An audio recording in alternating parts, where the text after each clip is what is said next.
बिस्मिल्लाहिर्रहमानिर्रहीम। अस्सलाम वालेकुम फ्रेंड्स, मैं हूं सना और आप देख रहे हो Sana ji health and beauty tip.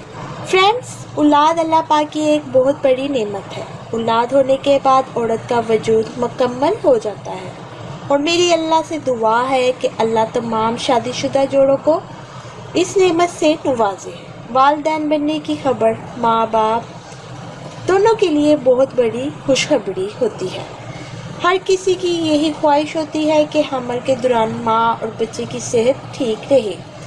Pregnancy में छोटी छोटी चीज़ों का ख्याल रखना पड़ता है। अगर आप केयर नहीं करेंगे तो माँ और बच्चे की सेहत को ख़तरा होता है। मेरा आज का टॉपिक इसी के मुतालिक है। आज मैं आपको बहुत ही अहम इंफॉर्मेशन बताने जा रही हूँ। हमल के दौरान आप ये सब्ज़ी ना खाएं वरना आपको या आपके आने वाले बच्चे को शुगर हो सकती है। आखिर वो कौन सी सब्ज़ी है जिसको खाने से आपको और आपके बच्चे को शुगर हो सकती है, जो कि बहुत ही ख़तरनाक बीमारी है। बताने से पहले फ्रेंड्स, अगर आपने मेरा channel Sana ji health and beauty tips subscribe नहीं किया तो प्लीज़ सब्सक्राइब कीजिए Sana ji health and beauty tips और प्रेस कीजिए बेल आइकन को मेरी वीडियो सबसे पहले देखने के लिए। आलू सबकी पसंदीदा ग़िज़ा है। ये सब्ज़ी सब लोग बड़े शौक़ से खाते हैं।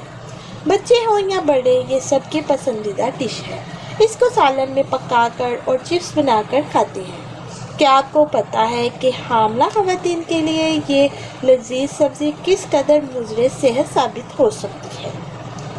एक ताज़ा तरीन रिसर्च में पता चला है कि अगर हामला औरत हफ्ते में सिर्फ एक बार भी आलू की सब्ज़ी या इससे बने हुए चिप्स खा ले तो इसमें शुगर होने का चांस कई गुना बढ़ जाता है।